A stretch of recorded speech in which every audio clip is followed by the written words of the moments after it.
Bonjour à toutes et à tous, bienvenue pour un nouveau podcast slash vidéo sur YouTube. Vous l'avez vu aujourd'hui, j'ai sorti ma plus belle chemise, ma plus belle cravate, puisque, vous l'avez vu dans le titre, on va parler des NBA Awards. Il n'y a pas de S à NBA, mais on va parler des Awards pour faire un petit point sur les trophées, puisque là, la fin de la saison arrive à très très grands pas. Il nous reste, à l'heure où on enregistre, une semaine en global. Une semaine de saison, puis les play-in et les play-offs. On aura le temps d'en reparler. Comme d'hab, avec moi, Aurélien. Comment ça va ? Ça va, ça va. Là, bon, il a pas mis la chemise, mais je l'avais pas prévenu. On le blâme pas. On le blâme pas. Il a mis son plus beau maillot des Cavs, comme d'hab. Comme d'hab, comme d'hab. Bon, comme vous connaissez, on va faire d'abord un petit peu de news, et puis après, on va parler des trophées, des 6 trophées. Et on vous donnera nos favoris pour chaque trophée. C'est parti. C'est parti. Do you ever shut up? Do you ever shut the fuck up? What the fuck are you worried about? I'm in a zone, man. I'm in a fucking zone. Would you relax? I'm in a zone. Really? It is one thing to embarrass me, right? It's another motherfucking thing to piss these guys off that we have to play against. They're just plain fucking stupid, man. Alors, pour commencer, je crois qu'Aurélien voulait parler d'un certain Russell Westbrook. Dis-nous tout. Bah du coup là récemment c'était hier en plus dans un match important vu que c'était potentiellement une preview de play-in. Oui. Oui, tout à il fait. a dépassé Oscar Robertson en nombre de triple-double en carrière avec. Il a égalisé. Ah non, Pas égalisé, dépassé. pardon, Égalisé, ouais. avec N'allons pas trop vite. avec 181 triple-double. En plus, Exactement. petit fun fact, c'est intéressant, mais Oscar Robertson, il est né à Indianapolis. Et du coup, Voilà. il a dépassé. La boucle. Enfin, il a égalisé à La- Indiana. Ouais, la boucle symbolique. est bouclée. Il n'y a pas de. C'est le destin. Il n'y a pas de hasard, comme on dit. Il n'y a pas de hasard. Eh oui. Donc voilà. Russell Westbrook, on en a déjà parlé, vous connaissez, on aime bien parler un peu de Russell Westbrook, surtout qu'il fait une nouvelle saison en triple-double. Que tu m'avais dit à 7 matchs de la fin de la saison, il pouvait ne pas jouer, finir la saison en triple-double, ou faire Ouais. 0-0-0, parce que ne pas jouer, du coup, ça compterait pas les stats. Mais du coup, il joue lundi, c'est ça ? Ouais, contre les Hawks. Lundi contre les Hawks, ouais, Washington Hawks, c'est lundi soir. Je crois que c'est même à 1h ou 1h30 du matin si je me souviens bien. Ouais. Donc faudra être devant. Faudra Ouais, pas je vais rater essayer ce d'être match. devant. L'histoire, ouais, petit grand café. Gros café. Mais l'histoire va sûrement bouger. Et puis bah, il a quel âge Westbrook 30, je sais pas trop, 31, 32 ans lui, ou peut-être qu'il est un peu plus vieux. En tout cas, il va pouvoir faire grimper ce record. Ah, pourquoi pas, j'ai pas envie de me mouiller, mais assez haut, je pense. S'il continue comme ça peut aller. En plus, un fait que je tenais à mentionner, enfin intéressant, enfin un fait, pas vraiment un fait, mais du coup souvent quand il y a de nouveaux fans NBA, tu vois, du coup ils s'y connaissent pas encore énormément, tu vois, et du coup forcément ils attribuent par exemple à un joueur tel ou tel accomplissement, par exemple pour un nouveau joueur, tu vois, genre Jerry West c'est le logo, Oscar Robertson c'est les triple-doubles, Will Chamberlain c'est les 100 points, Bill Russell c'est les 11 titres, tu vois. Et, Ouais, c'est clair. et du coup, maintenant, Russell Westbrook, ça va devenir les triple-doubles. Et ça va plus être Oscar Robertson. Ouais, c'est clair. Il prend Ça prend peut la jouer place. du coup dans la tête des gens et les top 100 all-time, tu connais. Ah ouais, oh là là, quand Westbrook il va être dans le top 10 et tout, oh là là. Mais on aura le temps d'en reparler quand il finira sa carrière.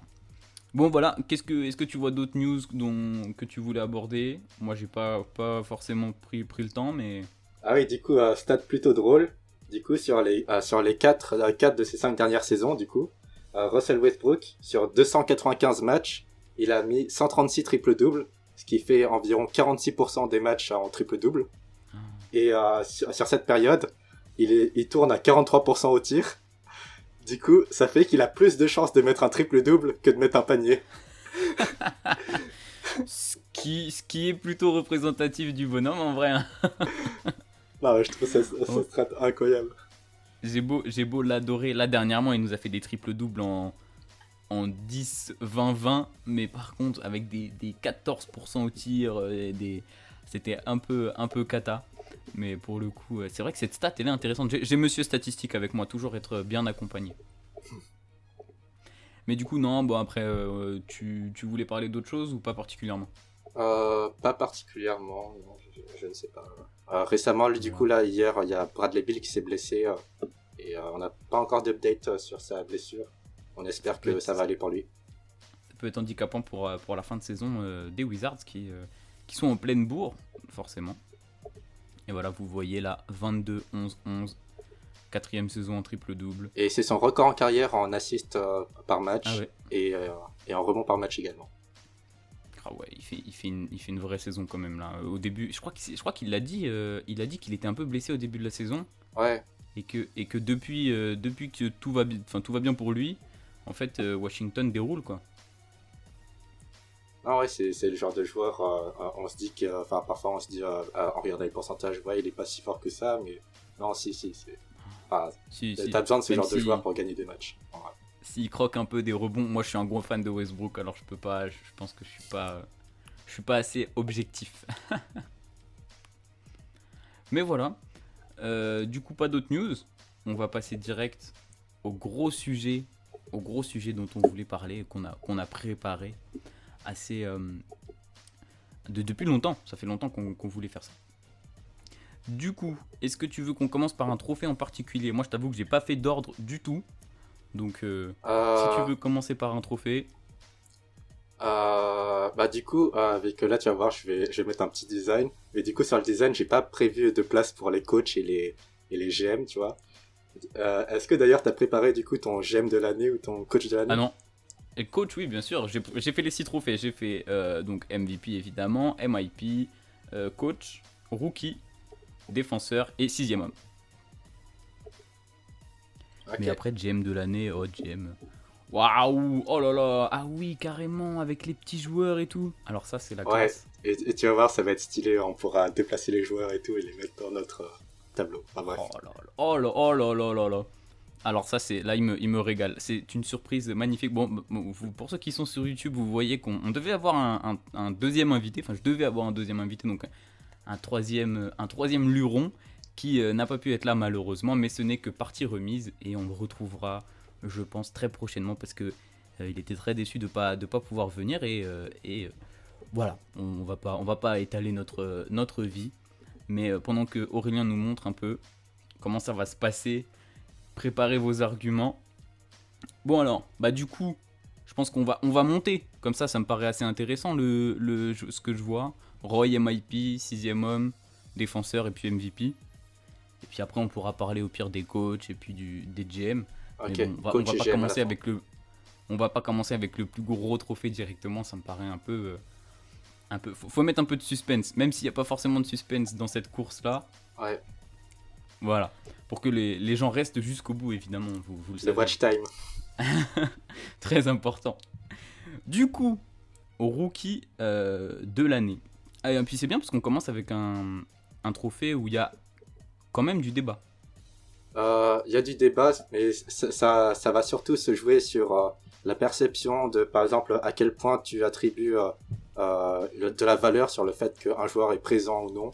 Parce que de toute façon, les joueurs ils peuvent se blesser et c'est pas leur faute, mais ça donnera un avantage à ceux qui sont là toute l'année, sans vouloir commencer à prendre la perche. Sans vouloir spoil sur ton choix, qu'est-ce qu'on fait? On commence avec quelques petites mentions, ou alors on donne tout plein de noms, et puis après on donnera notre joueur. Tu veux donner tout plein de noms là? Ok. Enfin, tout plein de noms. En tout cas, mentions, parce que si on fait des mentions un peu trop grosses, par exemple, moi je vais commencer avec mentionner LaMelo Ball. Tu vois. C'est peut-être le rookie que j'ai choisi, on sait pas. mais donc LaMelo Ball, magnifique saison du côté de Charlotte. Un vent de fraîcheur dans cette franchise, c'est complètement dingue ce qu'il apporte. Je sais pas si t'as pu mater un peu des matchs, mater des highlights certainement. Highlights un peu du coup, mais match, je t'avoue que comme je suis pas fan spécialement des Hornets, tu vois, c'est pas non plus la franchise la plus sexy du monde, sans vouloir être méchant. Du coup, voilà. Ça arrive. Mais ouais, c'est impressionnant, genre. Je pense aucun de nous deux ne voyait les Hornets aussi haut dans le classement à cette période de l'année. Enfin, à un moment, ils étaient même 4ème. Oui. À un moment, ils étaient 4ème. Ah oui, non mais aussi haut. Et moi, je t'avoue, puisque en off, tu m'avais demandé de réfléchir un peu au trophée que. Comment dire au trophée que je pensais voir, les joueurs que je voyais prendre les trophées à la fin de la saison. Oh là, compliqué de formuler cette phrase. Mais je voyais pas forcément Lamelo Ball performer directement. J'étais plus parti sur un Wiseman, moi, dans ma tête, Ok. du côté des Warriors. Avec des Warriors performants, par contre, pour moi, ça allait de pair, tu vois. Des Warriors performants avec un Wiseman qui fait un gros travail. Malheureusement, il s'est blessé fin de saison. Il n'a pas joué beaucoup. Je pourrais pas dire de tête combien de matchs il a joué, mais il n'a pas joué beaucoup. Donc forcément, à partir de là, c'est pas compatible. Donc là, ouais, on voit Charlotte 8ème et c'est tendu sur cette fin de saison. Mais bon, En plus, ils iront. Vas-y. Ouais. J'allais dire, on pourrait faire un what if en mode si Lamelo Ball s'était pas blessé, franchement, ils auraient pu être dans les 4, rester dans les 4-5, hein, clairement. Tu crois parce que du coup j'ai cet argument-là aussi, on va dire contre la Melo Ball. En fait, alors le jeu est beaucoup plus fluide quand il est là, mais ils ont pas perdu tant de matchs. Je crois que je me le suis pas noté, mais j'avais été regarder tu vois le bilan, enfin le bilan et le planning des Hornets. Et la France, c'est vrai que tout le monde est sur ça en ce moment, la Melo, la France Ball.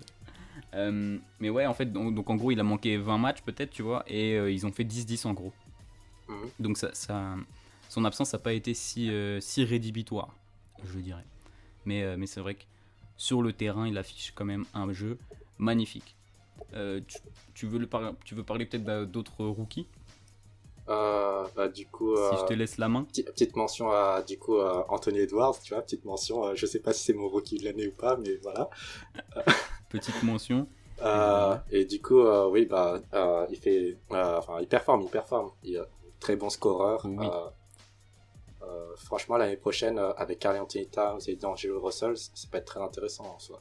Et, Ah oui, là, il performe très fort, surtout en cette fin de saison. Et on sait que dans la tête des votants, la fin de saison est assez importante.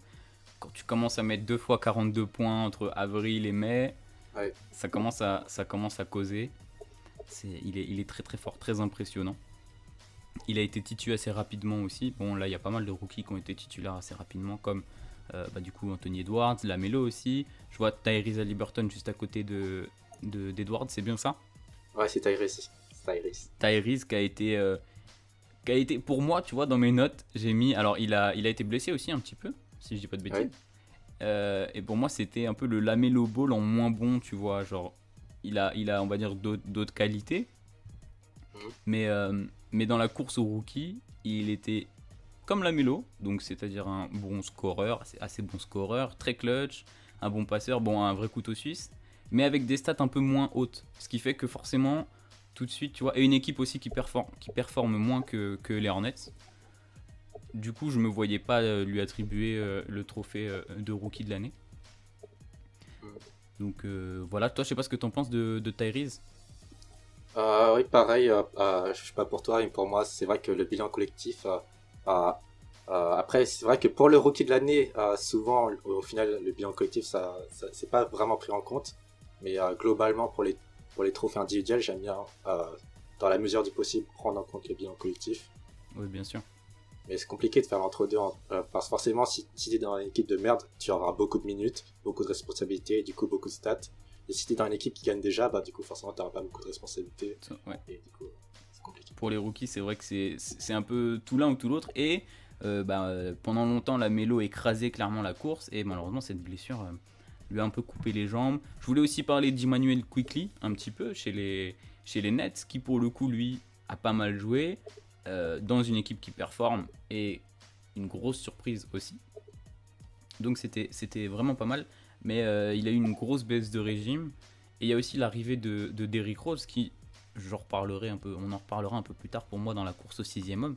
Derrick Rose qui fait une très grosse saison et qui forcément en sortie de banc, il est venu prendre un peu du shoot et des minutes à Immanuel Quickley. Oui.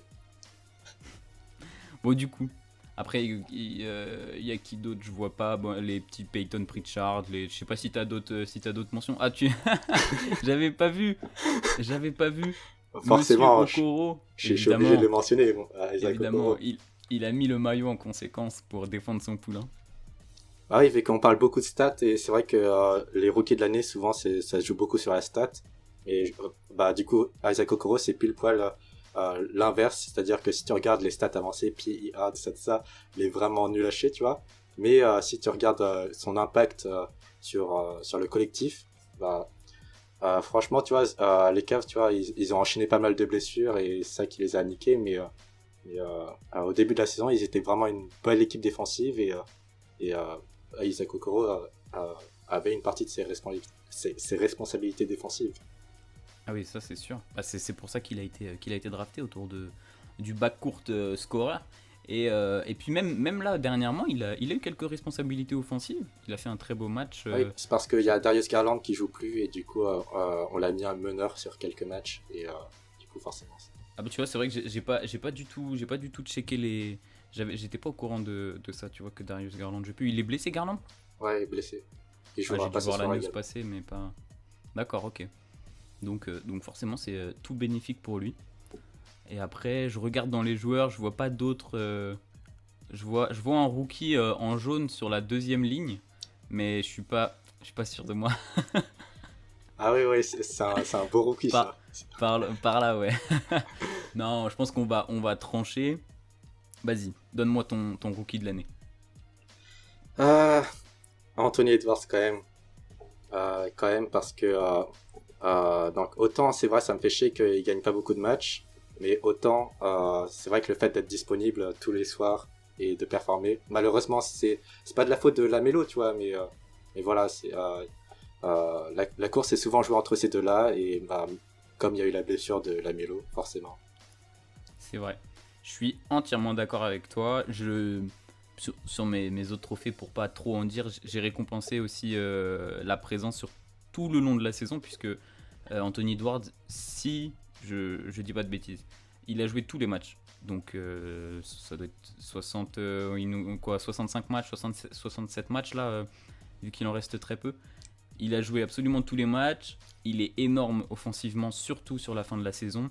Je me suis pas mis, je me suis mis ses stats, tu vois, 18 points, 4 rebonds, 3 assists. Mais sur la fin de la saison, peut-être qu'il tourne sûrement à 24 points de moyenne plutôt que 18, tu vois. C'est vraiment exponentiel. Enfin, en tout cas, en croissance, parce que exponentiel, ça voudrait dire qu'il aurait explosé très vite, mais Oui. c'est en croissance sur toute la saison, et j'ai hâte de voir sa saison sophomore, vraiment.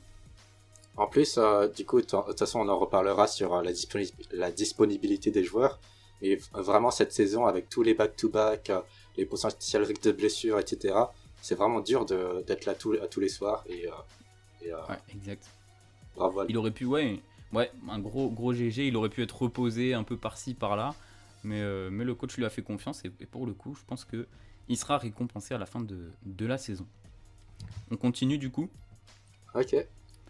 Most Improved Player. Dis-moi tout. Vas-y, je te lance encore une fois. Encore une fois. Ouais. Alors, première mention, Julius Randle.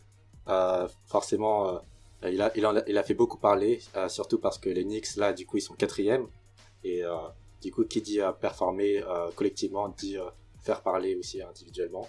Et il avait fait pas mal de triple-double, il me semble, cette saison. Et j'avais vu des stats comme quoi il avait fait beaucoup de triple-double par rapport aux anciens joueurs des Knicks, je sais pas quoi. Et ouais, joueur très intéressant. T'as quelque chose à dire par rapport à son jeu ou... Son jeu, ouais, il a complètement explosé sous Thibodeau. C'est marrant, hein, c'est pas le premier, dis donc. Si... Hein, Derrick Rose, Jimmy Butler, bon, il y en a eu 2-3 des joueurs qui ont performé sous Tibbs. Son jeu en particulier est très impressionnant dans le sens du jeu, tu vois. Il était surtout critiqué ces saisons dernières pour avoir des grosses œillères. Et là, bon, c'est aussi parce que justement, il absorbe toute la défense, qu'il y a des joueurs ouverts et qu'il peut se permettre de lâcher des ballons. Mais il tourne à quoi, 6 passes?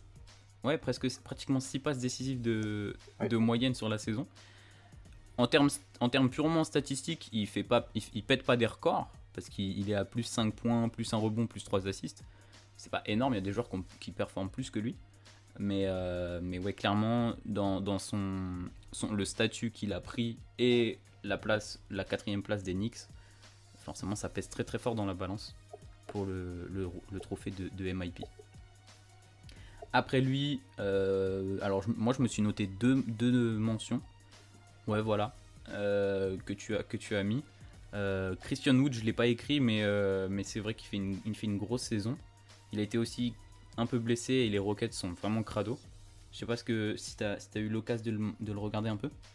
En début de saison, il me semble que je l'avais un peu regardé et oui, tout comme Lamelo, il me semble que au début de la saison, c'était clairement le leader de la course au MIP et ensuite blessure et donc forcément ça chute. Ouais, ça coupe les jambes direct.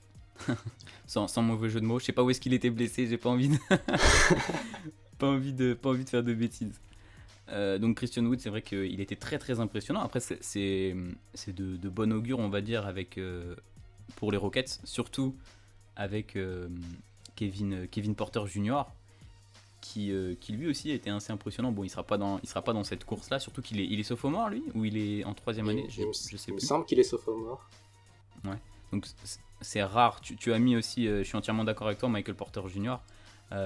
Qui est également sophomore. C'est vrai que la blessure de Jamal Murray. Voilà, Jamal Murray. Chez les Nuggets, lui ça l'a fait exploser. Alors il faisait une très bonne saison déjà. Pas défensive, hein, on parle offensif. Hein.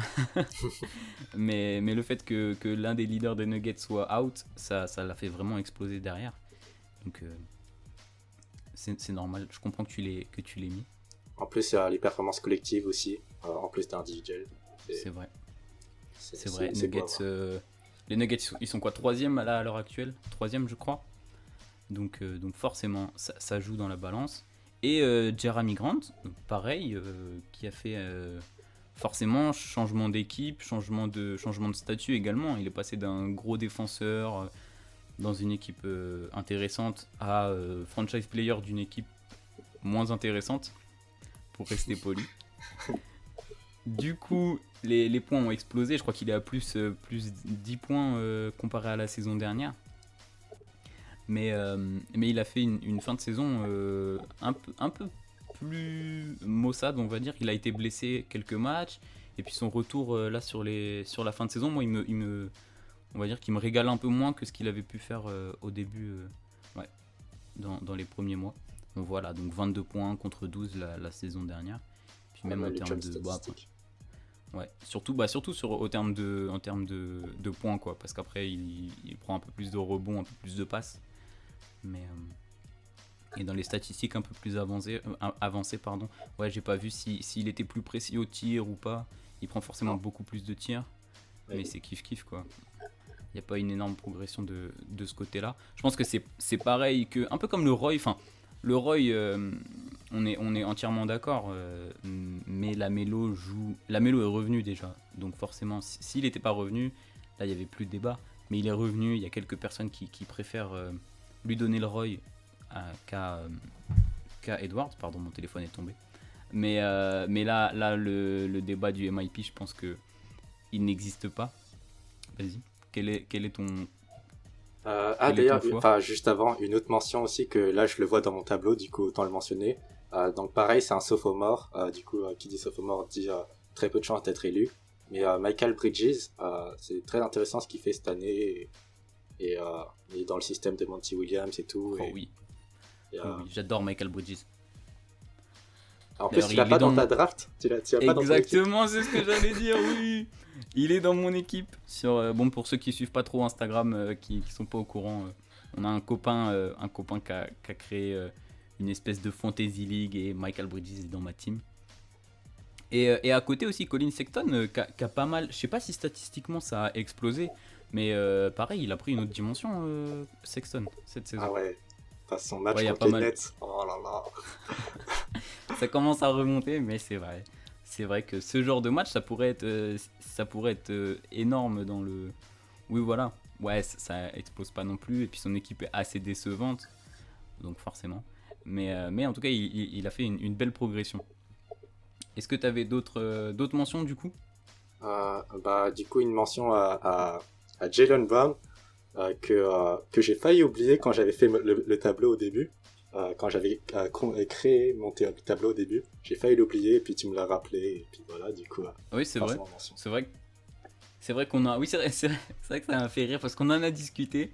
Et je t'ai dit, le joueur qui commence par J, Jeremy Grant, Julius Randle, Jalen Brown, ils sont tous. Faut être dans la team des J pour être élu MIP cette saison. Mais oui, pareil, il a fait du beau boulot. Et par contre, là, du coup, on va dire que c'est plus le côté collectif qui va lui porter préjudice, puisque Boston déçoit beaucoup. Ouais. Donc, ce sera pas pour cette année pour Jalen, quoi. Et ce sera sûrement jamais, du coup, je pense. Je veux pas trop m'avancer, mais vas-y, je vois la souris sur.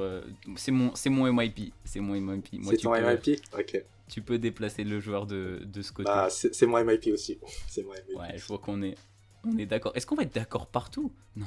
Bah, je pense que si. Ah, en vrai, cette année, tu vois, c'est compliqué de pas être d'accord, en vrai, je pense. Il y a là sur les trophées que je vois, quoique il y a peut-être le Deepoy, mais sinon après il y a les coachs.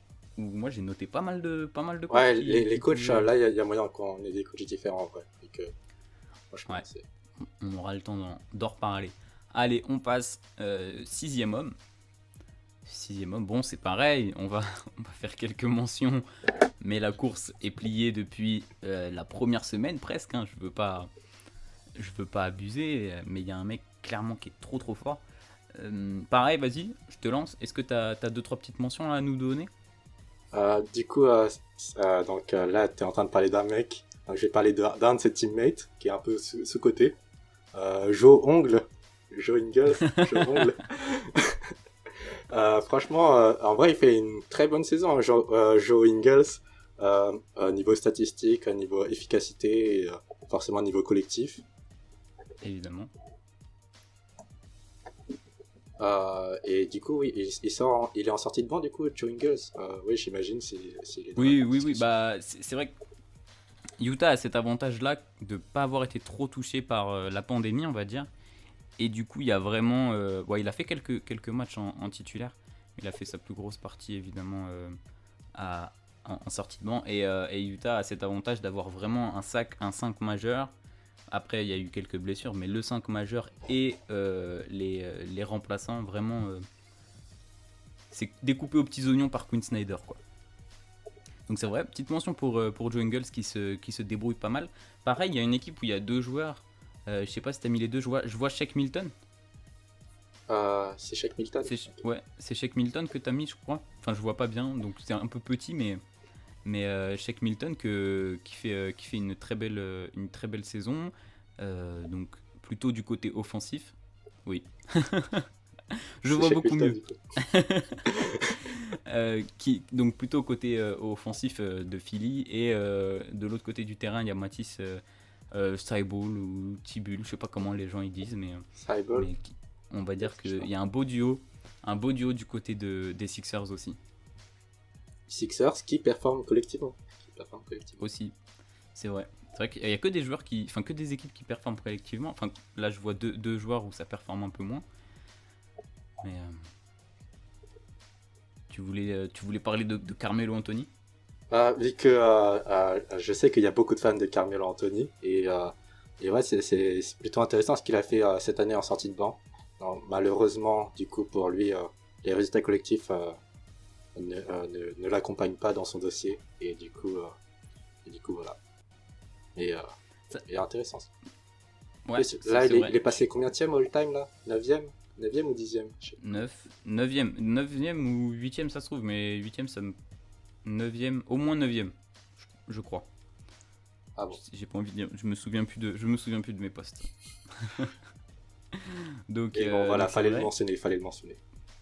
Oui, fallait le mentionner. Et puis bah là, finalement, avec la fin de saison de Portland, ils peuvent finir 5e. Bon, ce sera moins bien que du Jazz, du Sixers ou autre. Ou par exemple moi, je me suis noté Derrick Rose et Dario Saric.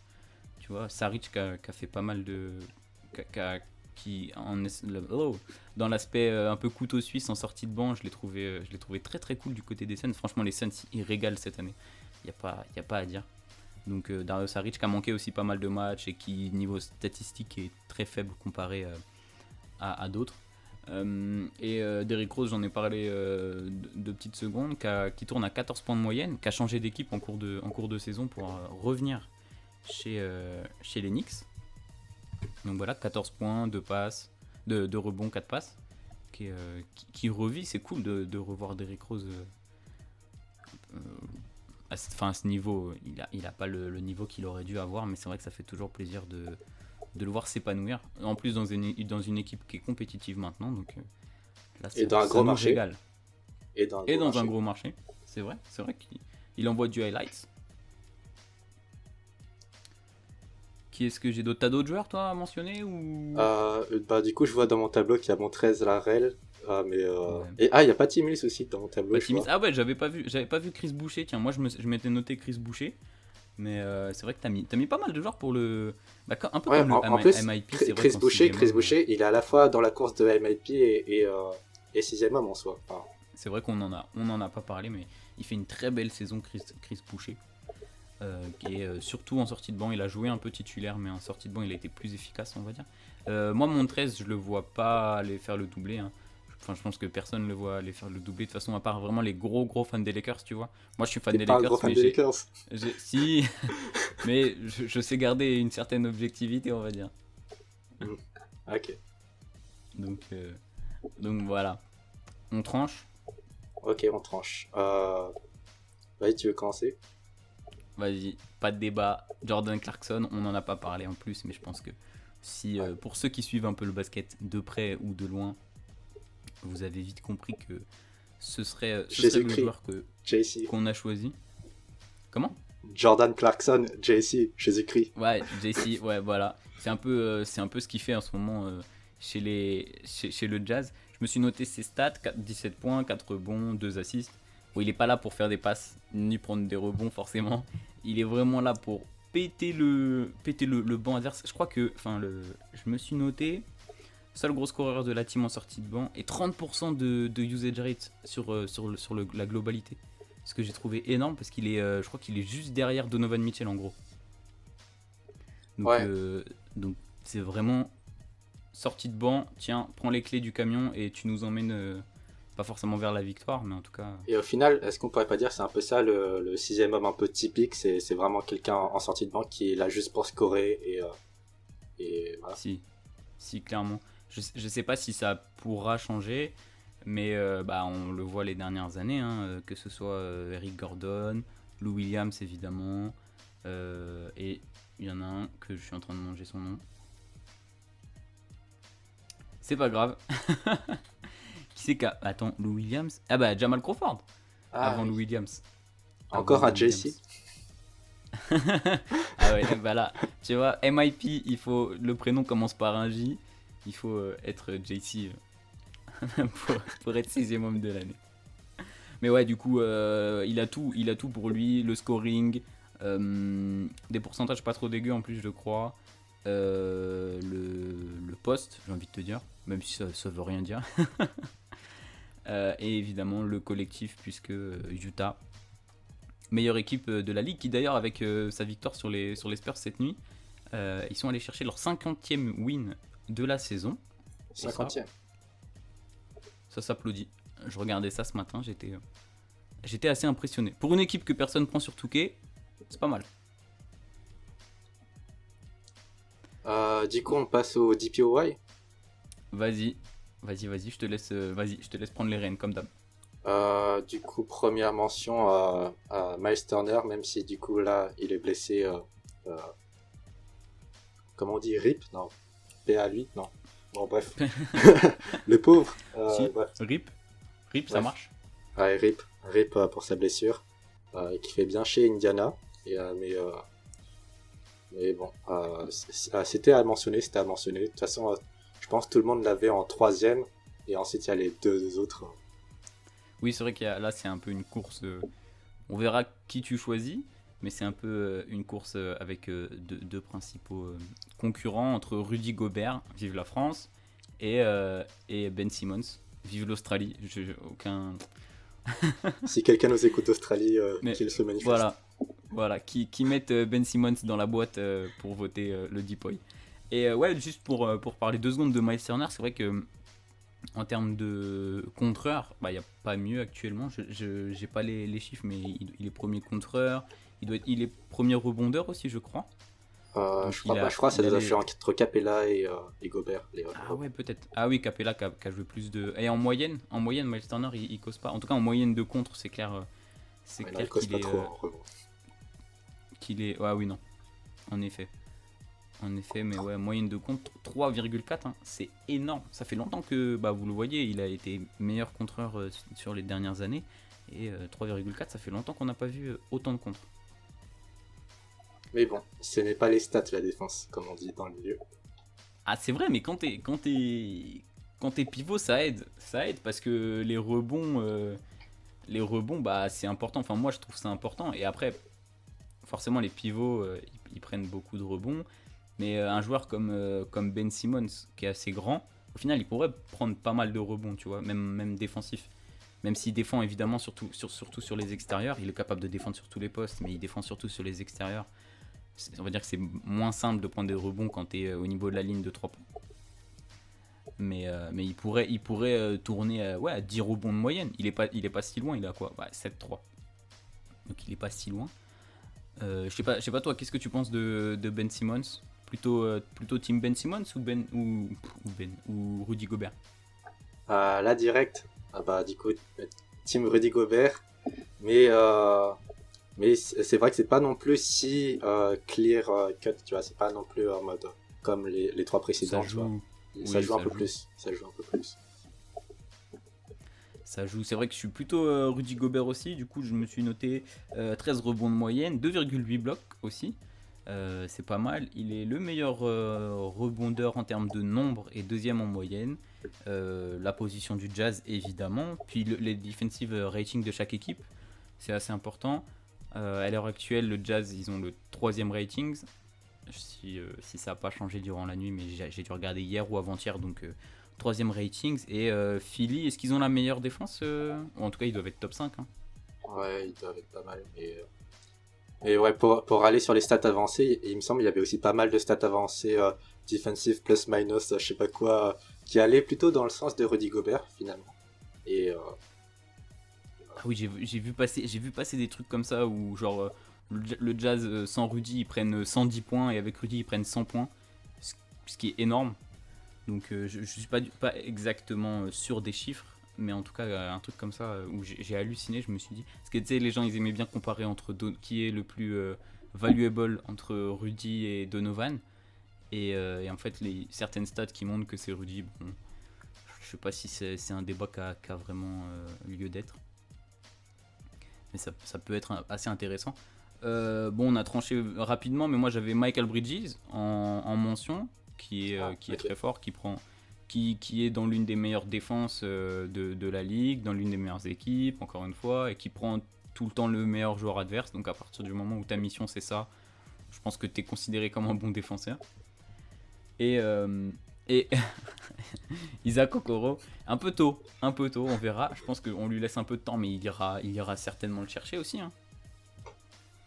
Après, c'est un extérieur, on sait que c'est compliqué pour les extérieurs d'aller récupérer ce trophée. Et un autre extérieur que je vois pas dans ta liste, mais moi j'avais Lou Gensdort, que pareil, oui, c'est un joueur que j'adore. Bon, lui il a rien pour lui, le pauvre. C'est un joueur extérieur. OKC, ils sont dans un tank monumental. G-League. Donc, même si lui est assez impressionnant en défense, malheureusement son équipe ne suit pas le rythme. Et même ils doivent pas avoir un rating défensif très très élevé, le Thunder. On continue. On continue. Et donc là, c'est là où il va falloir beaucoup parler de toutes les mentions, j'imagine. C'est là où on va pouvoir se battre en fait à ce moment-là. On fait MVP d'abord ou tu veux qu'on passe par les coachs du coup, même si c'est pas t'as pas de. Ok, ouais, vas-y, coach. Vas-y, coach et GM du coup. Moi je me suis pas pris de GM, mais si tu. Ouais, c'est vrai que j'ai des GM, mais en soi, c'est vrai que je m'étais pas vraiment pris non plus de GM. C'est vrai, c'est compliqué de juger les GM. Mais c'est-à-dire que les GM, il faut se souvenir de l'intersaison et de la trade deadline. Bon, la C'est qui le trade deadline, GM c'était pas d'Enix si loin, mais... C'est qui le GM d'Enix C'est quoi son nom? Ah, je l'aurais pas. Ah. Je l'aurais pas. Si tu veux aller checker, je pense que quand tu vas mettre le nom... je vais Scott dire, bah oui, Perry. c'est lui. Scott Perry. Ah ouais, non, j'avais pas.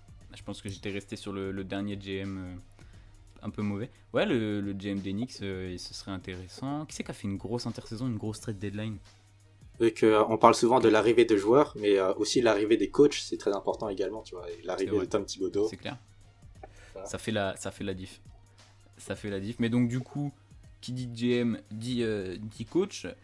Qui est-ce que tu veux mentionner? Là, pareil, il y a pas mal de mentions sur les coachs. Hein. Ouais, il y a pas mal de mentions, mais il y a quand même un solide top 3, éventuellement 4 peut-être, avec James Borrego.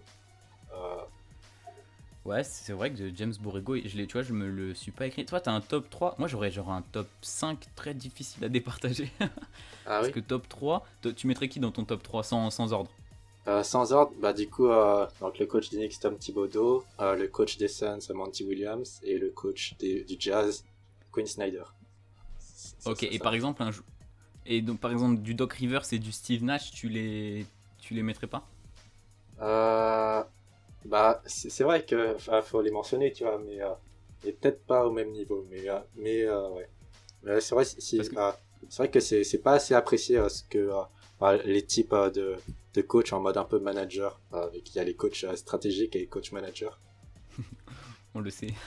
Ouais, c'est vrai que je le dis parce que je suis le premier quand j'ai fait ma liste, tu vois, j'ai mis Steve Nash et je me suis dit, ouais, mais même si c'est un coach rookie, en vrai, Steve Nash, quand tu joues avec James Harden, Kyrie Irving et Kevin Durant, bah, t'as pas besoin de coacher en fait. Hop, t'as un monstre à 3 têtes, tu balances ça et voilà, basta, tu vois. Mais c'est plus compliqué que ça en fait. Sauf que ce monstre à 3 têtes n'a joué que 7 matchs ensemble et qu'il y a C'est eu vrai. énormément de 5 majeurs différents sur la saison. Et du coup, Oui, non, c'est clair faut que. mentionner ça. Ouais, Steve Nash, il a bien géré, même si pour moi ce sera pas le coach de l'année, on verra. Mais il a très très bien géré. Et pareil, Doc Rivers, c'est un peu la même chose, on va dire, non? Oui, c'est dans le même style. Tu veux dire quelque chose en particulier sur Doc Rivers? Bah, il gère bien. Là, lui, il sait. Franchement, Doc Rivers, je sais pas s'il est sous-coté, sur-coté. J'ai du mal parce qu'il a fait des énormes chokes, il a fait des trucs horribles. Mais à côté de ça, il y a souvent des fois où, par exemple, avec l'équipe des Clippers, qui était un peu la lady de la NBA, il arrive à se débrouiller. C'est un peu comme Mike Budenholzer, au final, c'est des grosses saisons régulières, mais on les attend en playoff, et en playoff, bah, du coup, on connaît l'historique. Ouais, exactement. Ouais, c'est ça. Je trouve encore un poil différent, mais on va dire qu'en playoff, ça galère. Et sur la régulière, il arrive à gérer qu'il ait une grosse équipe, comme cette année. Et ça me fait penser que GM de l'année, Daryl Morey, ça compte l'été dernier, hein. On est d'accord? Ils ont gardé Ben Simmons, Joel Embiid, ce qui n'était pas sûr, ce qu'on voyait pas forcément arriver. Et en plus de ça, bah, ils ont ajouté que des shooters autour, ce qu'il fallait à cette équipe. Après, est-ce que toi, quand t'as vu la news comme quoi ils voulaient pas lâcher Ben Simmons pour James Harden, qu'est-ce que tu t'étais dit à ce moment-là? Je me souviens pas, ça remonte ça, non? C'était quand? C'était au début de la saison? Ouais, c'est le début de la saison, faire James Harden. Je sais, honnêtement, bah ouais, mais le truc c'est qu'on a le prisme de la saison qui se passe très bien. Non, oui, forcément, tu peux. C'est nul comme décision. Je pense qu'on est d'accord là-dessus. James Harden, il vaut 100 Ben Simmons pour moi. Après, c'est pas aussi pire que le gars qui a pas voulu lâcher Tyler Hero. Non, mais après, Mais bon. après, chacun son problème, quoi, mais. Mais bah après on voit le prisme de la saison de James Harden. Il a fait un truc de ouf.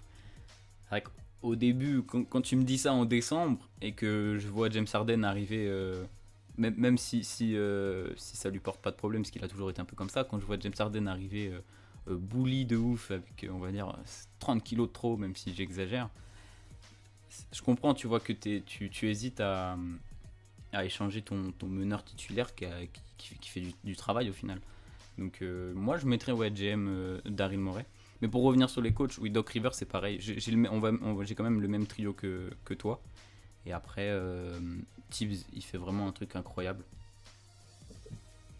Je sais pas si tu veux parler de Thibodeau, de Monty Williams en particulier, ou même de Quinn Snyder, d'un des trois.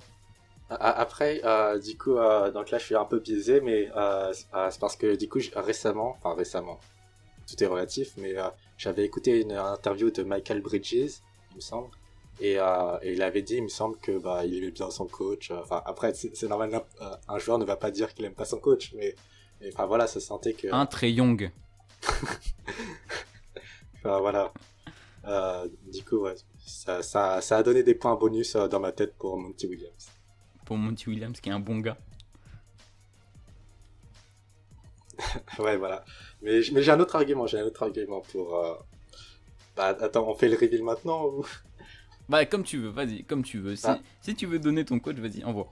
Ouais, vas-y, bah, du coup, mon coach, c'est Monty Williams, même si, donc, énorme saison de Quinn Snyder également, tu vois, genre voilà, je ne retire rien à Quinn Snyder, et malheureusement pour les fans de jazz, du coup, dans mon tableau, enfin, il n'y aura pas le fameux trio DPOY, Six Man et coach, mais, Ok. ouais, oui, mon argument, du coup, c'était que, tu vois, en début de saison, du coup, j'avais fait mes previews, tu vois, genre, machin en 7, machin en 9, etc., tu vois. Du coup, il me semble que j'avais mis, genre, les Suns en peut-être 9 ou 7 ou quelque chose comme ça, et le Jazz en 8 ou quelque chose comme ça. Et du coup, on m'a dit, en mode, ouais, t'as mis le Jazz trop bas et tout, mais personne ne m'a dit, t'as mis les Suns trop bas, tu vois.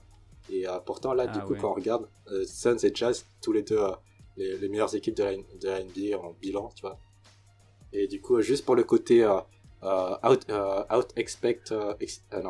exceed expectations, juste pour le côté... Ouais, je vois. Comment on dit ça en français pour Bon, le bref, côté, il a surpassé les attentes. les attentes, voilà.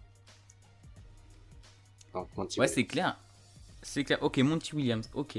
Mais tu vois, ça fait un peu comme... C'est bête un peu, mais... Genre, Monty Williams, il a Chris Paul. Oui, mais T'as besoin d'un coach quand t'as Chris Paul dans ton équipe, en vrai? après, de toute façon, tout le monde s'attend. Voilà, du coup, pour revenir du coup aux attentes, tu l'as dit, donc Chris Paul est venu, du coup, tout le monde s'attendait à ce que les Suns soient meilleurs parce que Chris Paul, tu vois. Mais ils s'attendaient pas non plus à ce qu'ils soient meilleurs au point d'être deuxième de l'Ouest, tu vois. Oui, c'est clair. C'est clair. Je suis Là-dessus. le premier à avoir mis dans mes previews, je suis le premier à avoir mis Utah au-dessus de... Alors peut-être à une place ou deux, mais au-dessus des Suns, ouais. Et du coup, ton coach? Peut-être non, peut-être beaucoup plus qu'une place ou deux d'ailleurs. Je dis peut-être d'énormes bêtises. Je sais plus où est-ce que j'ai mis les Suns, mais du coup mon coach, je mettrais, je fais le triplé six man DPOY coach. Ah, Du coup je vais mettre Quinn Snyder qui est trop fort. tu fais Moi, je plaisir trouve à fort. Joe Ongle France. Voilà, je régale mes amis du jazz. Puisque bah du coup on l'a dit, top 4 à l'heure où j'ai écrit mes notes, mais ça doit être maintenant top 3 offensive rating, top 3 defensive rating, donc une équipe qui est super forte, comme la plupart des équipes du haut de tableau en réalité, hein. Une équipe qui est super forte des deux côtés du terrain, qui a esquivé les blessures jusqu'à un certain point et la pandémie, comme je l'ai dit tout à l'heure, vraiment c'était comme l'expression, c'était comme du papier à musique, réglé comme comme du papier à musique. C'est pas et du réglé. coup, Non, c'est pas réglé comme un métronome, non. Non. oh, Non, ça, c'est autre réglé, en chose. tout cas, c'était Non, ça, c'est carré. autre chose. Bref. C'est carré cette saison du jazz. Et puis aussi pour le récompenser sur le boulot qu'il a fait depuis toutes ces saisons, pour le coup, il est souvent redit dans la course, il revient souvent. Du coup, moi je mets Quinn Snyder. Et Ok. voilà, en vrai, il n'y a pas trop de débat, hein. Même la personne qui vient me dire ce qu'on a cité, hein, Tom Thibodeau, Tom Thibodeau, donc Tom Thibodeau, Doc Rivers, enfin tout, James Borrego. franchement. Ouais. Ah, James Borrego.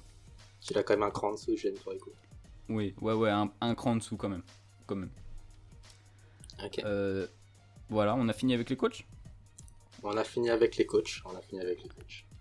On peut sortir l'artillerie lourde et parler du meilleur des trophées.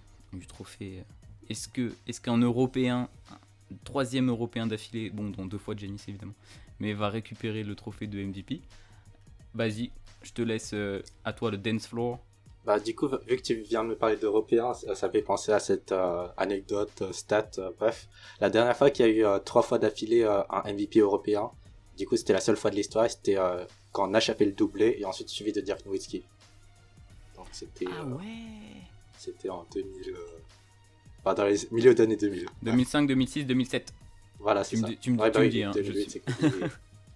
2008 Kobe, puis après LeBron. Mais ouais, mais tu vois, je savais même pas que ça avait déjà été fait. C'est vrai que pour moi, Steve Nash, il est américain, mais en fait, il est canadien, donc je dis des énormes. Enfin, j'ai des a priori mauvais. Mais non, mais il est pas. Bah attends.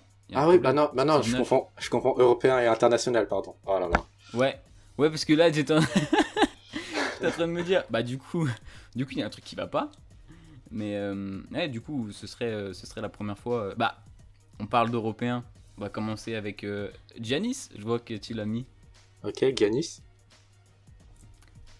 Tu penses qu'il va être MVP? Alors, là, tu me demandes pas de mon avis, tu me demandes si est-ce que je pense que les votants vont voter Giannis, c'est ça? Vas-y, donne-moi les deux. Enfin, donne-moi les deux. Donne-moi ton avis. Alors, mon avis, c'est que Giannis, c'est un peu un candidat sous-coté. D'ailleurs, du coup, avec parfois, tu sais, je fais un post où je fais un peu le point sur la saison, tu vois. Et à chaque fois, du coup, il y a un diaporama. Il y a une image, genre la MVP race, tu vois. Et du coup, pour élire mes 6, tu vois, et j'essaie de faire une moyenne entre ce que dit Basketball Reference, ce que dit NBA.com et ce que dit Trash Talk, tu vois. Enfin, pour moi, c'est mes 3 références, tu vois. Okay. Pour la course au MVP, tu vois. Et du coup, en faisant la moyenne, tu vois, et bah finalement, c'est pas Joel Embiid, c'est pas Stephen Curry, c'est Giannis qui se retrouve deuxième, tu vois. Et c'est vrai, ouais, que en vrai, si tu compares les stats, tu vois, par rapport aux années précédentes, franchement, il y a quasiment rien qui change, tu vois. Ce qui change juste, c'est du coup le bilan de régulière, tu vois, le bilan collectif. Et mais sinon, individuellement, ça reste le même joueur, voire même un meilleur joueur, vu que je sais pas, t'as vu le match contre les Nets?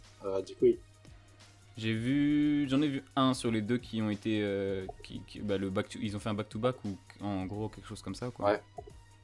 Ouais, bah justement, du coup, dans ce match, tu vois, il y avait DeAndre Jordan, du coup, qui défendait vraiment bas, tu vois, enfin, qui le laissait ouvert à 3 points.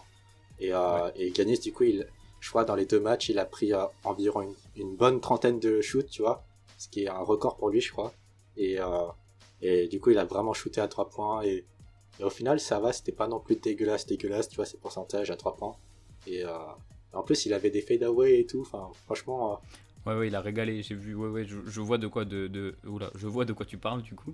Mais c'est vrai qu'il a pas mal régalé sur les 2 matchs, et 2 matchs remportés par Milwaukee. Et qui sont maintenant deuxième de l'Est. Qui sont maintenant deuxième. Alors, les Brooklyn a gagné là... Attends, cette nuit. Non, attends, qu'est-ce que je dis moi? Si, Brooklyn a gagné. Ah merde. Ah non, ok, ouais, putain. Ouais, je viens de voir là, du coup, non, ils sont troisième. Je mélange les jours. Ouais, mais ils doivent être à égalité.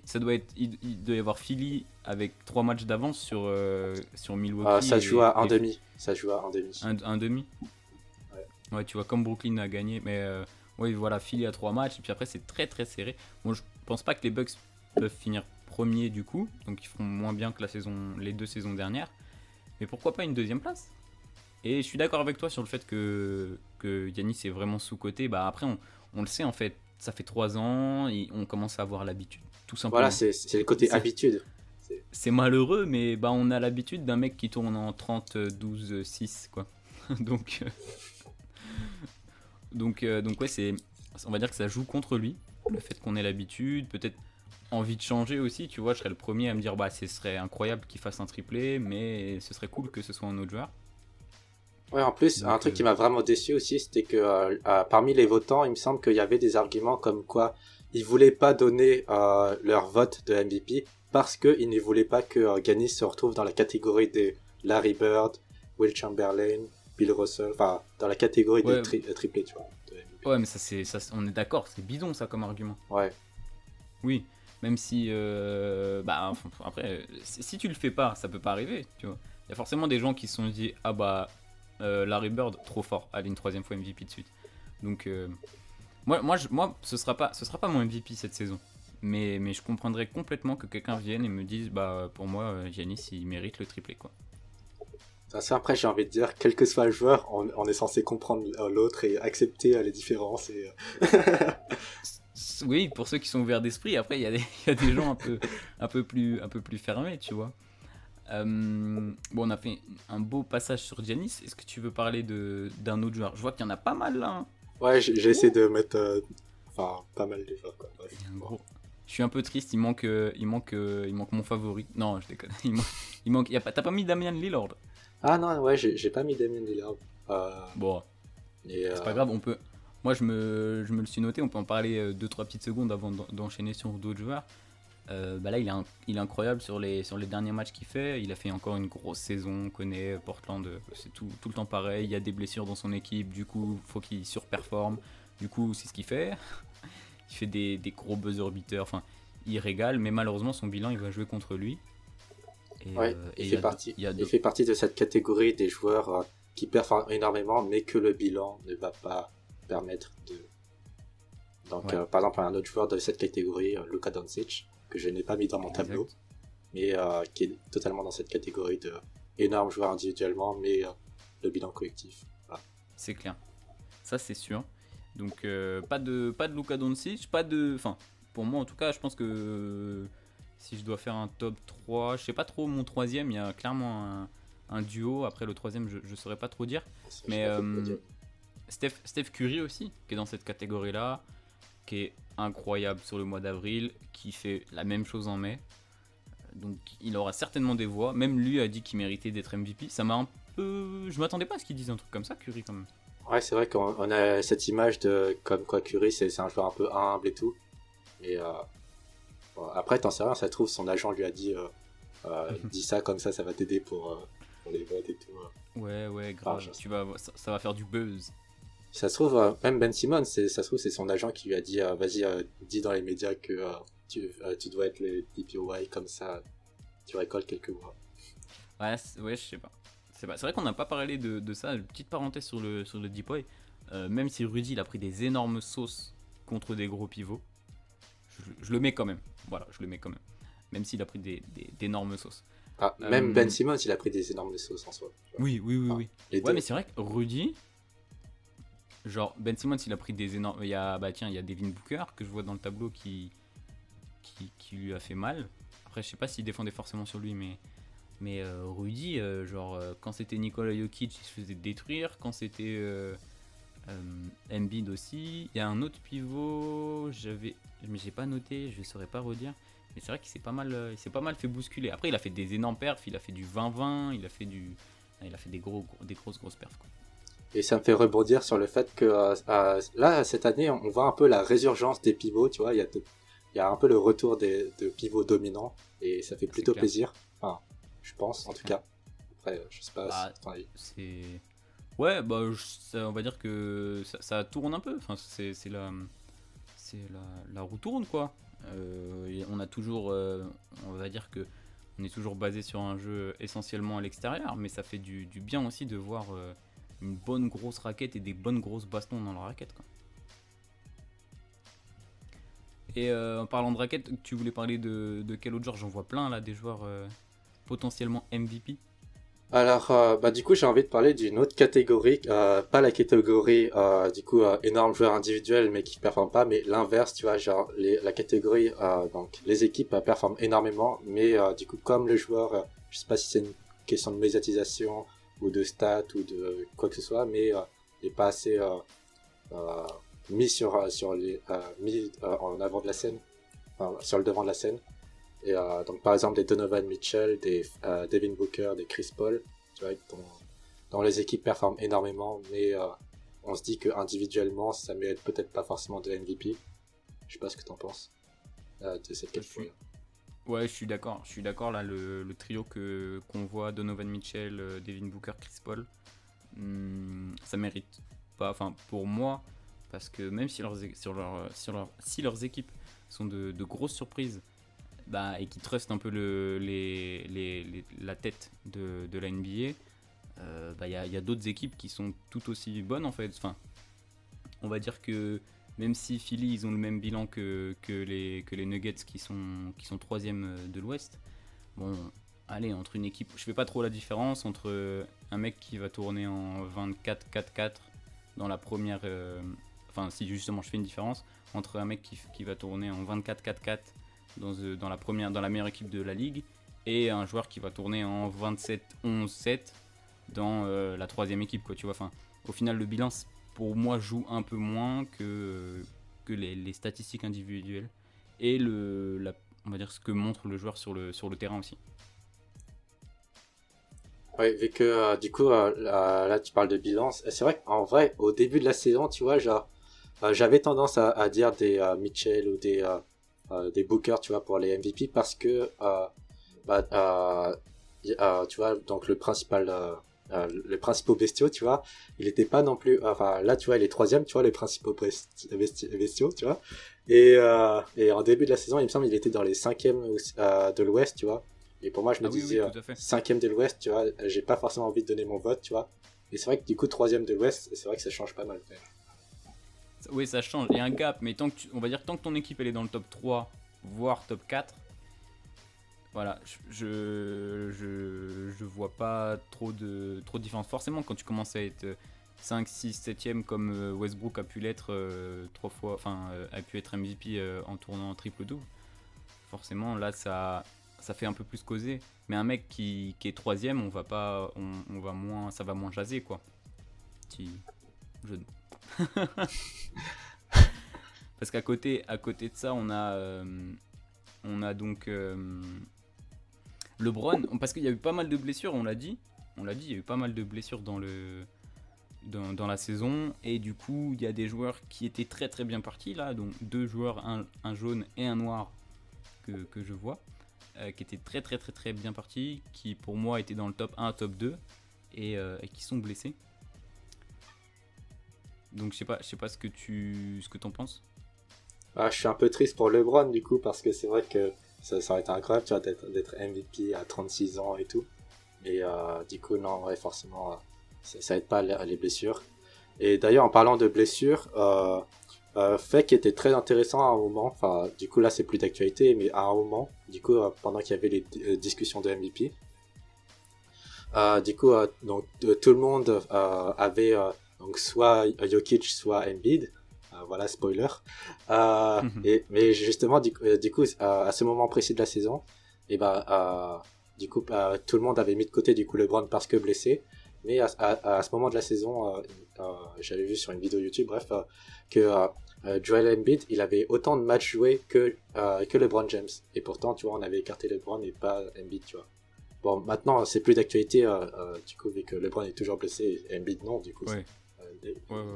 Et voilà. Ouais, mais après, c'est pareil. Oui, c'est vrai que j'ai pointé du doigt principalement James Harden et LeBron. Mais en fait, pour moi, et je pense que je vais donner mon joueur qui mérite pour moi d'avoir le MVP. Embiid a clairement manqué trop de matchs. En fait, il a manqué 20 matchs. Tobias Harris a pris pas mal le relais, tu vois. Son équipe s'est pas écroulée. Alors qu'à l'inverse, Jokic déjà a joué tous les matchs de la saison. Ça fait un peu comme on en parlait avec Anthony Edwards. Mais par contre, t'enlèves Nikola Jokic des Nuggets, ils sont jamais top 3, ils sont jamais top 4, jamais top 5 non plus, je pense. Ça dégringole, quoi. Et c'est pour ça, du coup, là, ça me fait penser, du coup, à un peu la définition, tu vois, de ce qu'est un MVP, tu vois. C'est vrai que sur les dernières années, ça a toujours été le meilleur joueur de la meilleure équipe, tu vois. Sauf Westbrook, du coup.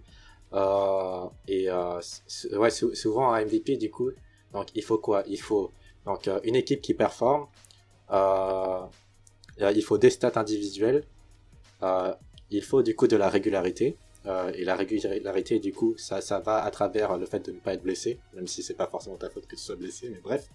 Et oui, ça c'est sûr. Et du coup, il y a aussi un peu, du coup, forcément le côté valuable en lui-même, tu vois. Si on revient sur la définition du mot valuable, tu vois, bah, des Jokic, des Curry et des LeBron, tu vois, c'est très très haut dans la catégorie des valuables. Euh, et aussi, il y a un peu, du coup, forcément la narrative, tu vois, la storyline. Et du coup, il y a un peu tout ça qui rentre en compte, tu vois, dans la définition du MVP. En tout cas, j'ai l'impression. Et au final, du coup, celui qui accumule tout ça, tu vois, le bon mix de tout ça, au final, cette année, du coup, je te laisse dire le nom. C'est Monsieur Nikola Jokic, pour moi en tout cas. Voilà. Surtout que on disait régularité et tout.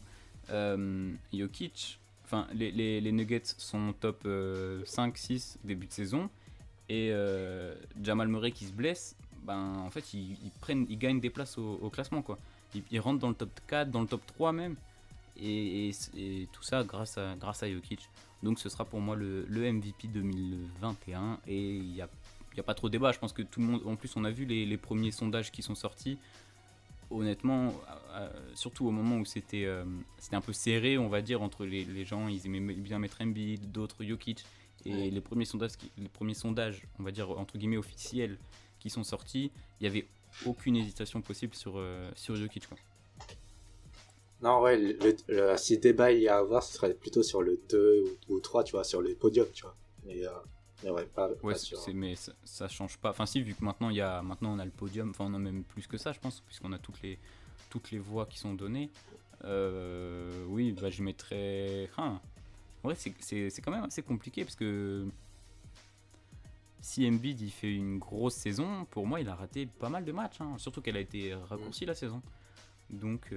Moi, je sais que j'ai gagné 102, mais après le 3, c'est vrai que j'ai beaucoup d'hésitation. Ah ouais, moi j'aurais l'hésitation entre Yanis et Embiid en 2 ou 3, tu vois, mais pas le top 3 pour moi il est sûr. Après, ouais. Est-ce que encore une fois mince, je donne raison à la régularité ou on peut dire à la stat et à l'engouement, à la hype que tout le monde a eu autour de Joel Embiid. Il faut dire aussi, enfin, c'est un peu deux joueurs qui sont un peu pareils, ils écrasent la concurrence, ils dominent quoi.